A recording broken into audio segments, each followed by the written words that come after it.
All right, here we are. Da-da-da-da-da-da-da-da. Rock and roll.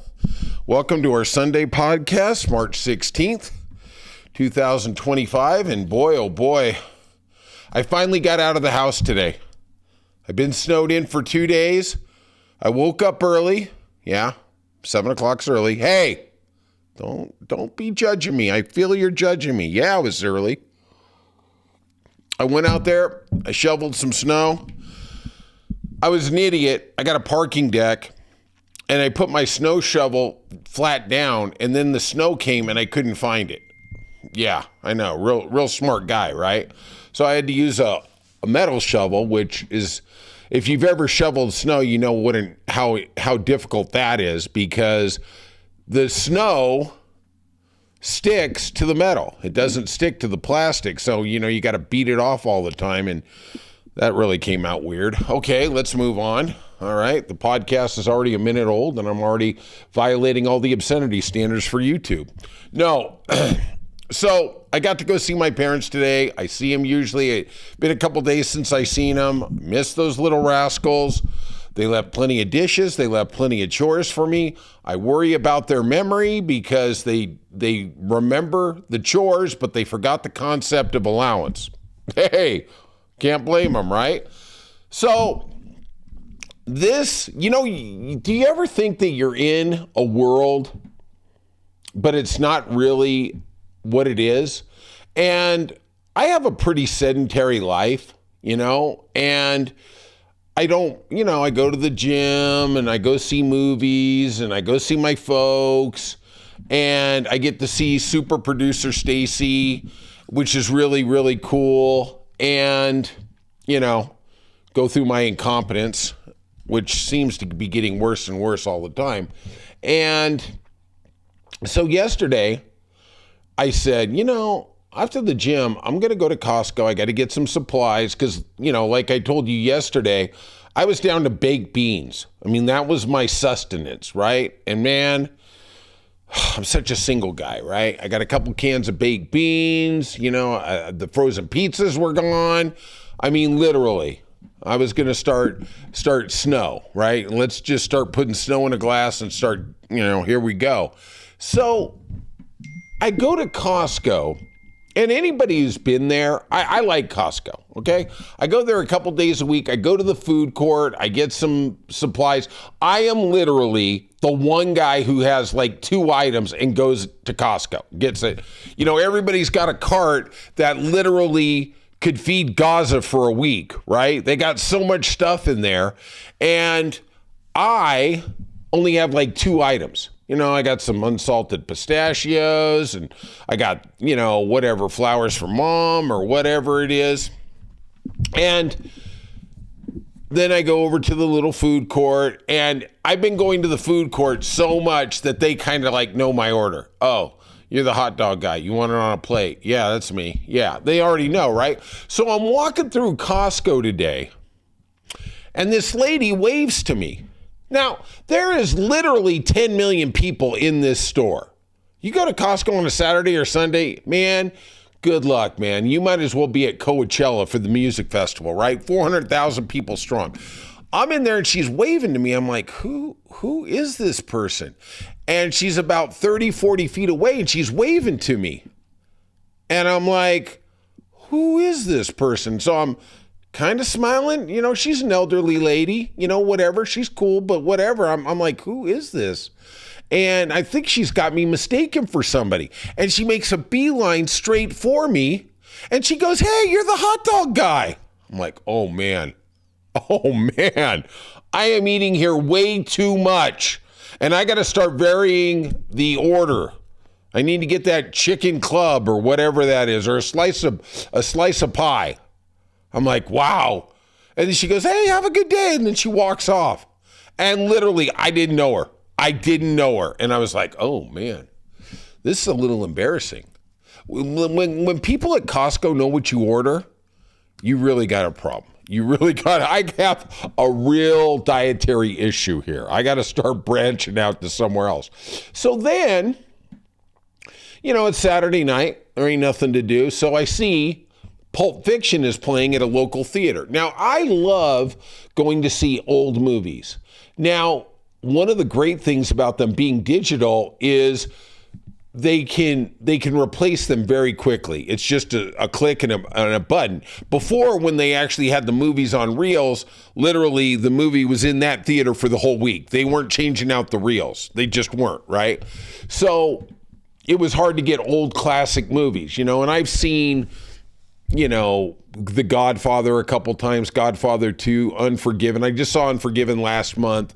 So I go to see Pulp Fiction, and I don't know what the allure of that movie is. I am drawn to it. I don't know if it's a guy thing. I think it is, but the theater was packed, which I'm really glad to see. I like to see local cinema making some money. I hate to see cinema going away. And personally, I think it's the movie studios who destroyed it, because when COVID hit, instead of embracing the movie theater experience, they went to streaming, and it was too much. And then they destroyed themselves. It literally was like being in the circular firing squad, right? We brought something that was going to eventually bring our doom. Okay. But that's another story for another day. So I'm in there and I'm getting ready. And like I said, the movie theater is pretty packed. I'm there and we're getting all pumped up. We know it's going to be a really cool movie. You know the lines. It's kind of cool. And they have a preview for this movie. It's called Magazine Dreams. And this was the showcase that was going to make a major star out of Jonathan Majors. Who's Jonathan Majors, you say? He was the rising star. He was the rising star in Hollywood. He was in Creed 3.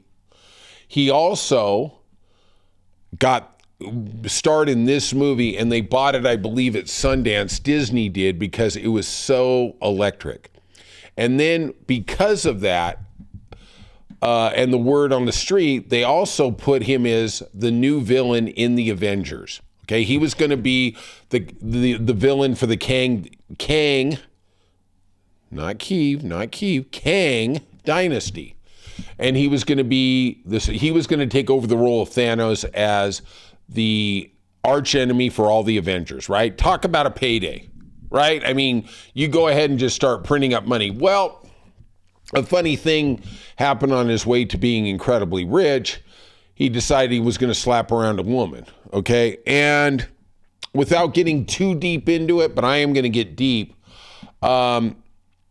he was convicted in a New York courtroom of third-degree assault, second-degree harassment of a lady that things happened in a New York limo, whatever. I'm not going to relitigate it. He was convicted. Also, in the pretrial hearing, one of his former girlfriends, Maura Hooper, said that he had been abusive to her. I don't know if that was emotionally, physically, or both, but that was in the pretrial statement, right? So now, after he was convicted, literally as he was walking out to his limo, Marvel fired him. Disney ain't going to have nothing. I mean, this dude is more toxic than Elon Musk, right? And justifiably so. You're going to put hands on a woman like that. You're going to abuse a woman. You reap what you sow, right? And I was reading tonight, The Hollywood Reporter had an interview, and basically it was the one interview he's done as he tries to launch this movie that's going to come out this week, Magazine Dreams, which I'm personally not going to go see. Okay? It looked really incredible, but I'm not going to support this guy. Okay? But I was reading through the Hollywood Reporter, and wait for it. He starts claiming that his dad being gone is what really started to F him up. Okay. There's a lot of people whose dads aren't involved in their life, and they are not abusers. Okay? Then he pulls out the next rich card.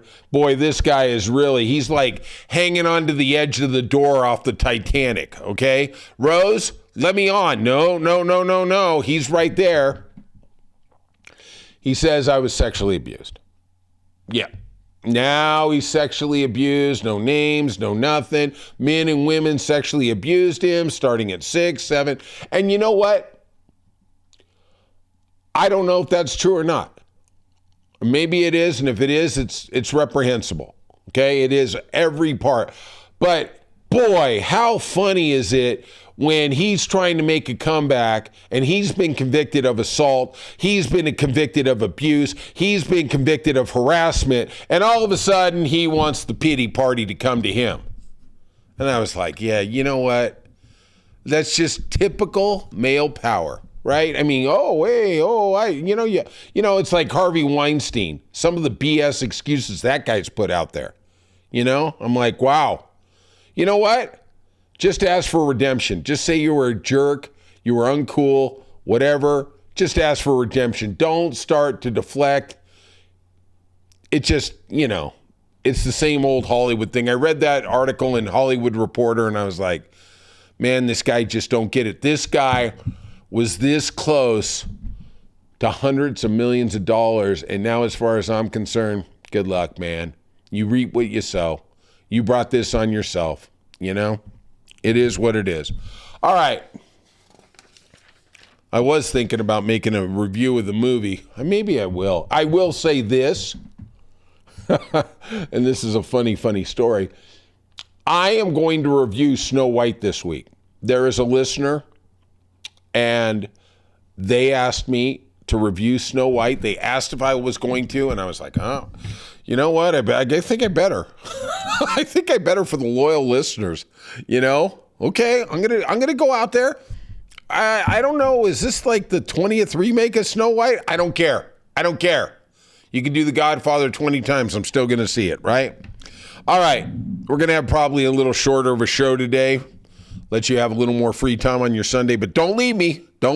I don't want to be abandoned like Jonathan Majors was by his dad. All right. That was pretty stupid. Seems like odd things in the news. Elon seems a little unhappy. Seems like a Canadian province, British Columbia, has made a decision to remove Tesla from their government rebate program for electric vehicles and electric vehicle products. And you know what I say? God bless you. God bless you.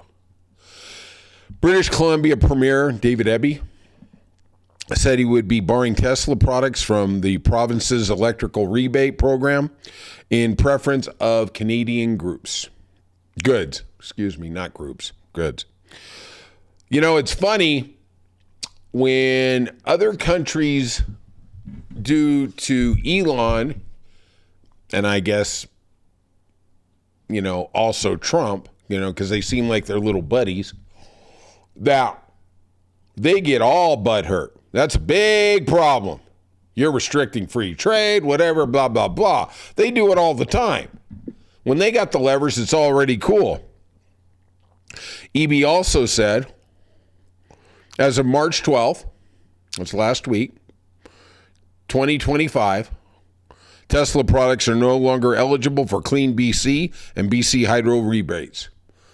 Musk immediately went on X and said the move was crazy. I have a question, and maybe it's because my mind is askew, okay? But I really want to ponder this. 65% of all Tesla sales are in blue states, right? There's rebate programs. There's programs to develop green energy, charging stations, things like that. The states are California, Oregon, Washington, New York, Maryland, the New England region, Minnesota. There's a couple others. I didn't want to get the whole list. I didn't want to bog it down. Hey, I'm moving here. I'm moving here on a Saturday night. Yeah. And I was wondering, we're seeing what British Columbia is doing. Why doesn't California do it?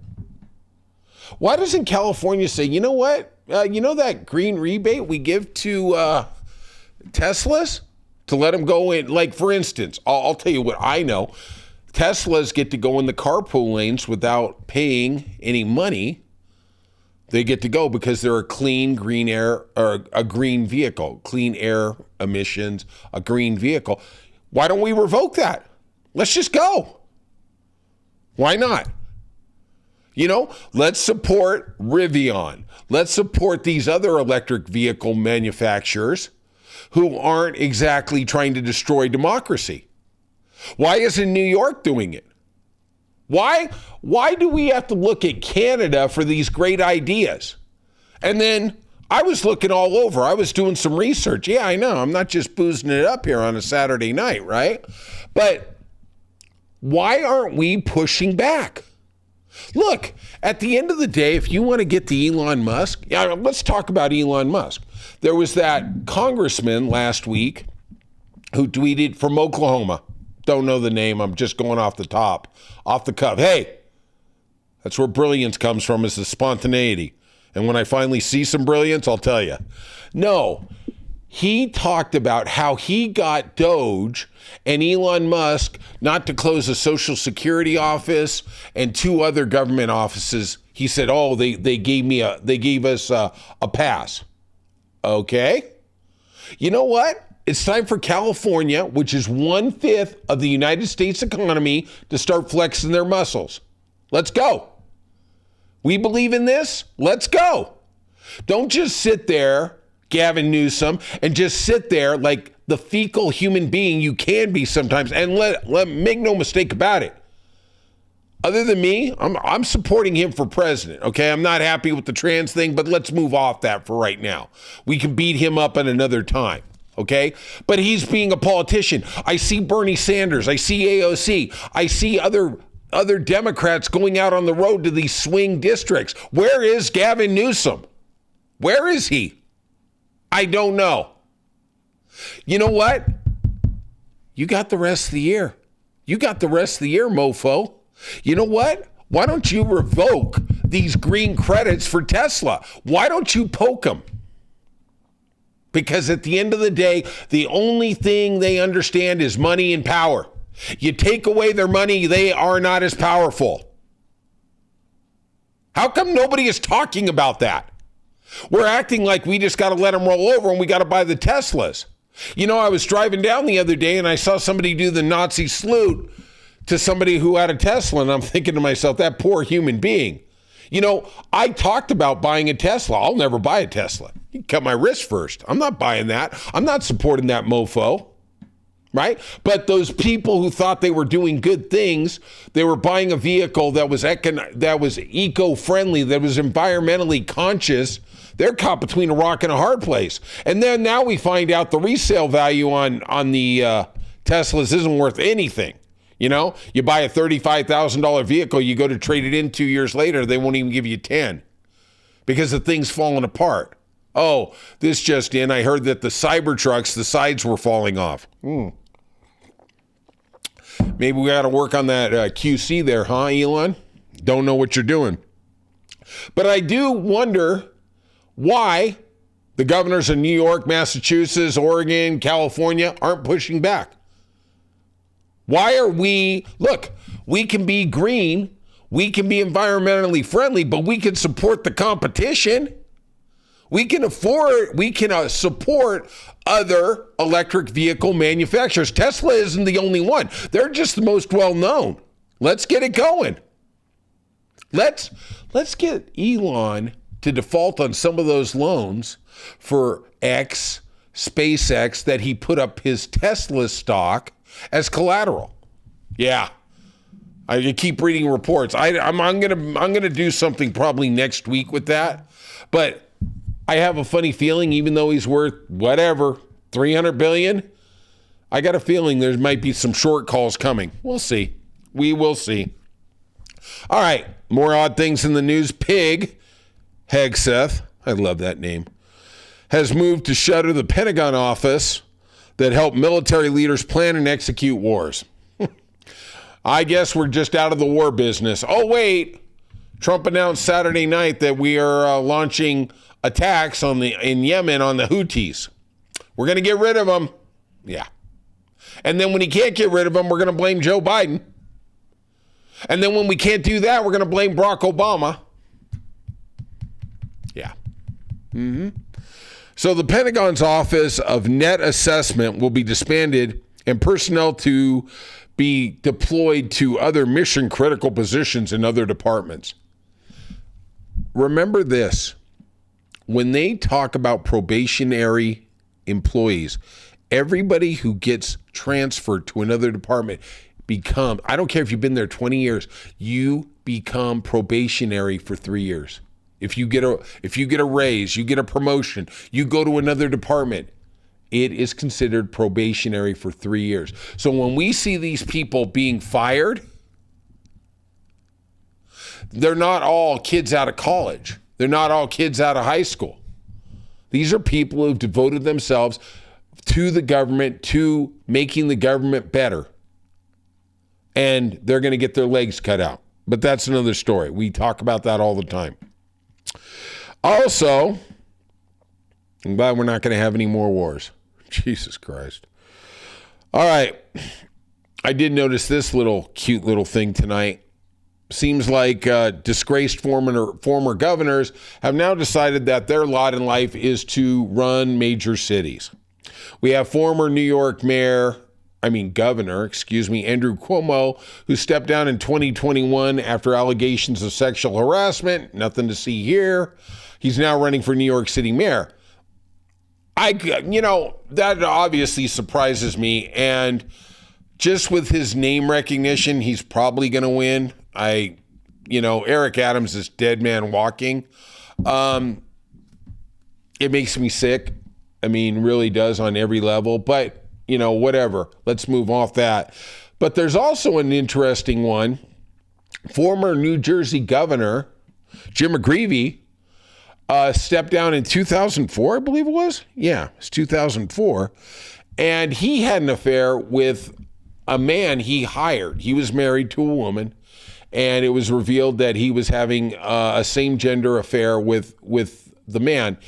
He has now announced he is going to run for mayor of Jersey City. Now, look, I don't really care if you're having an affair with a man or a woman. It really, whatever. You do you. But the thing that makes me angry, especially with Cuomo, and I'm not sure about how much McGreevey did this, is the power dynamic where people who are below you feel pressured into having a sexual relationship with you just to keep their job.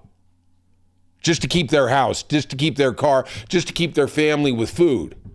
That's pretty much what Andrew Cuomo did, isn't it? He was making sexual innuendo in the governor's building, in his office, to women. Really?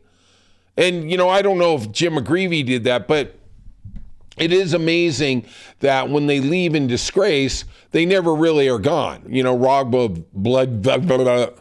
guy from Illinois that Trump pardoned. That guy's making a political comeback. That guy was as corrupt as anybody there was. That guy was selling pardons for cash. The governor of Illinois. And I just don't know why I can't come up with that name. It's like the new Kiev. I don't know. It's weird. When I do this, I'm looking at probably 15 or 20 names. And then sometimes I know I should just say Blagojevich, Rod Blagojevich. And I know that's still a little off. Maybe I got to start working on it. Hey, at least I got the date right, okay? Damn it, you people. I love you all. All right. Also on Saturday, and this really is kind of the biggest story, and this is going to become a bigger and bigger story. A federal judge on Saturday temporarily barred the removal of some undocumented immigrants under the Alien Enemies Act. Now, this is an 18th century law that the Trump administration is bringing out to remove people that they deem as a threat to America. This is what they are going to use. This is the lever they want to use to do mass deportations. Okay? The problem is, in America, you have to bring charges. They don't want to bring charges. They just want to say, these 1,000 people, they're not here. They got to go. We're not going to give them any judicial hearings. We're not going to give them any Fifth Amendment rights. We're not going to do any of that. They just got to go. Oh, okay. We don't want undocumented people here. Like Melania Trump. What was it? Wasn't she undocumented for the first 3 years she was here? Oh, that's okay. She's hot. She's a model. Okay. Yeah. And I'm sure she's really into Donald Trump. I seen those pictures of her with other girls. Sure, Don, she really likes you. She likes you for your personality. Oh, God. I'll laugh tonight. About that. So now it's going to set up a battle. We're going to see if it gets to the Supreme Court. There is an interesting thing going on, and the Trump administration is very angry. And here's the game both parties play. Is when Joe Biden was the president, God, we miss you more every day, Joe. What the Republicans would do, they would oppose his national policy, and they would go to a district court in West Texas, outside El Paso. I can't remember the exact municipality, and they would get him to stop it with a nationwide injunction. Now, what's happening is the Democrats are doing the same thing. They're going to San Francisco, they're going to Massachusetts, they're going to judges that have a liberal bent, okay, to stop these policies. And the Trump administration is arguing, well, you can't have one federal court or one district court stop all the policy out throughout the entire United States. And I listened to a podcast today, and it's a really interesting question because the Republicans were semi-effective with it for the 4 years with Biden. Yeah, they figured ways around it. But now the Democrats are using it against Trump, and they also used it in his first term. Let's be honest. That's the political game, and I don't know what the answer really is, because if you don't have judges who can put a halt to illegal things, then we basically just have a king. There's no other way to look at it.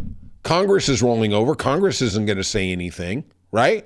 So if we don't have judges who stand up, then they just basically become a fiefdom. But the problem is, and I understand it, and I'm really kind of flummoxed by it. I got that word right. I don't got Blagojevich from Illinois. I don't got that name right. But, it makes me wonder, how do they rule on the constitutionality? Because now the Supreme Court's kind of putting hands off. The Supreme Court is supposed to look at that birthright citizenship, and they seem to be walking away from it. They're like, oh, well, we might put it on the docket for next year. I mean, that could be 2 years in the running to figure out what goes on there. But I guess we're going to find out what happens. It is an interesting question because there has to be a way to keep the executive branch in check. But it can be used against us too, right? But look, at the end of the day, whether it's a Democrat or a Republican, I don't want unfettered power. We're looking at an administration. Look, I love Barack Obama, okay? He is the greatest president I've seen in my lifetime. He is, okay? The guy accomplished a lot. But there was a lot of things where he kept pushing for more executive power. Now, is that right? No, I don't think so. You can't sit there and say, well, it's good for us, but boy, when they get it, we got to rein it back in. It doesn't work that way. He expanded the levers of executive power in his 8-year term. Then Trump took that and he kept doing it and he expanded a little more. Biden even expanded it a little more. Remember this. There's nobody who's running for president who doesn't have a massive ego. And when they get power, they're not giving it up. They're not. And that's where we're seeing Congress, which has the power of the purse, they are laying down. They are laying down and they are not telling Trump, you've got to spend this money. We approved it. You know, it's kind of like we talk about. Congress, the Senate, and the president signed the TikTok ban. They had to sell the ownership of TikTok away from the Chinese national, the gentleman from Singapore, by January 19th. Trump just said, nope, we're not going to put that law in. I still am flummoxed how that is possible. Trump later said, I think it was 2 weeks ago, well, I may extend it. He extended it for 90 days. He's now saying he might do another 90 days. There you go. I just don't understand how you can delay a law. But there's a lot of things that flummox me. All right. If you could, though, please hit the like and subscribe button. See, I didn't even say it at the beginning of this podcast. I was too busy giving you my little Costco story, okay? Trying to get you into it, trying to get you into the story. Hey, I love you guys. Don't be sad because it's over. Be happy because we're going to be back together again tomorrow. I was talking to a friend yesterday. He's like, man, you got to start cutting back. You got to do it once a week. I'm like, no. I'm fighting for democracy. We're all fighting for democracy. Jesus Christ. Yeah, I'm going to take a break. Yeah, I'm going to go to Cancun. I'll tell you what, I'll go to Cancun when Trump resigns. Well, no, then we get J.D. Vance. Oh, God. I love seeing him get booed at the Kennedy Center. That was cute. All right, if you could, leave some comments, and I will see you tomorrow.